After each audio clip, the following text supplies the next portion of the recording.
I was searching for a gaming monitor to get for Christmas and there weren't that much choices in my country, especially because everything is so freaking expensive. But one of them, which is even curved, caught me attention because it is priced the same as in the US and I got really good features for that price. So what's going on guys, Dan here, and today I'll be reviewing the 24-inch Samsung CFG73 Curved Gaming Monitor. So without further ado, let's get started.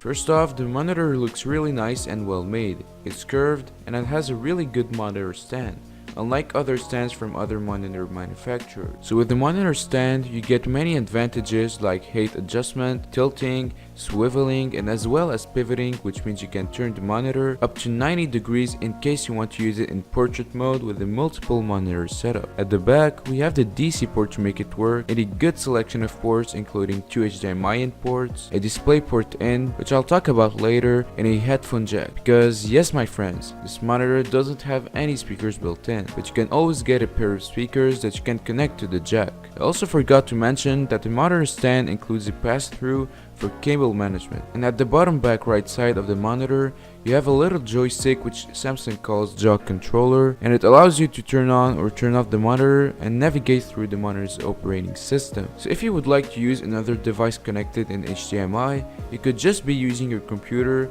then switch to the other device. For example, I want to switch to my Apple TV, so I just need to click the joystick once, then click on source, and it'll switch to HDMI 1 and I would be able to use my Apple TV. And don't worry for the audio, because you can plug in any speakers or headphones to the jack and you'll be good to go. If you're done with the device you're using, you can switch back to your computer by doing the same process again. Now let's talk about the specs.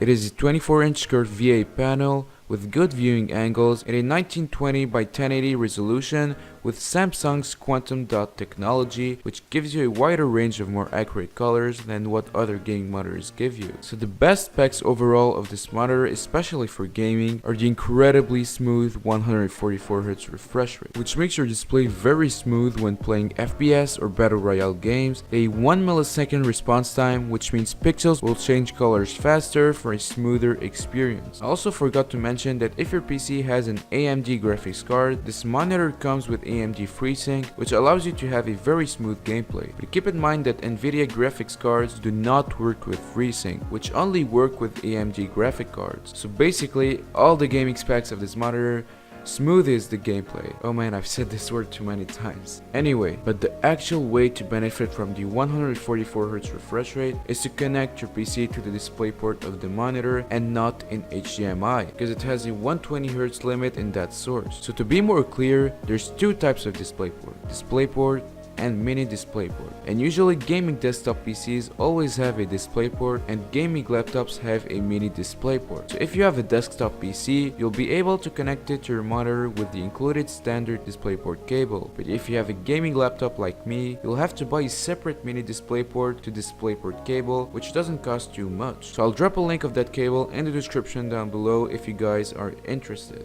Now let's navigate through the settings of the monitor. So when the monitor is off, click once to turn it on, and when it's on and you click once again, 4 options will appear: menu, source, power off, and a very cool feature called eye saver mode, which acts basically as a night shift on iOS, and your display's color turns warmer to reduce blue light and see better at night. So you basically select it and click to enable it, and you just reselect it and click once again to disable it. So right now, let's go to the menu to show you a bunch of settings that you can mess with. First off, you have the game settings where you can change the picture mode to high brightness or to any type of game you're actually playing, like FPS, RPG, and even cinema if you're watching a movie. You can also change the refresh rate if you don't want that smooth experience, from 144Hz all the way down to the standard 60Hz. The black equalizer to choose how deep you want black colors to be. The response time from standard to fastest. I recommend to choose fastest if you're actually gaming. FreeSync on or off, again if you have an AMD graphics card.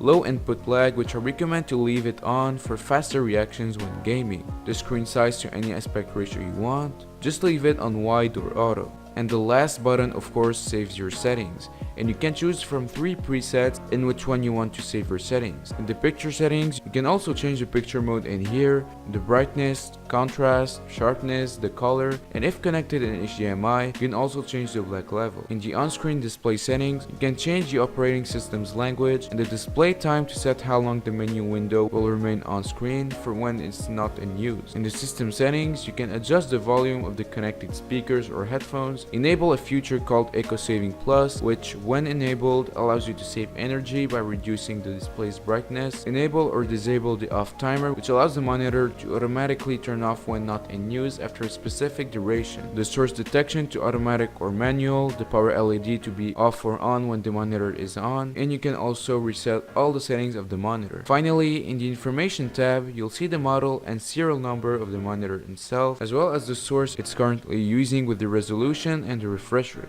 Lastly, if you want to change between your monitor presets that I mentioned before, there are 3 buttons at the bottom of the monitor, which are the 3 presets that you can individually customize. So to end this review, I would like to talk about the price. As I was saying at the start of this video, I bought the monitor in my country for the same price than its original price in the US, which was $300. And even for an original price, it's really cheap. And you can now buy this monitor on Amazon or Samsung's website for only $280, which is even cheaper. So in my opinion, this monitor is really well priced for the quality you get from Samsung, and really is the best gaming monitor under $300. So that wraps up today's first video review of the 24-inch Samsung CFG73 Curved Gaming Monitor, and let me know in the comments below what you guys think of this first product review on the channel, and if I should do product reviewing more often. If you guys are interested in any product mentioned in this video, links will all be down below. So I hope you guys enjoyed this review. If you did, be sure to drop a like on it, and if you're new to my channel, be sure to hit that subscribe button down below. This is Dan, and I'm signing out. Peace.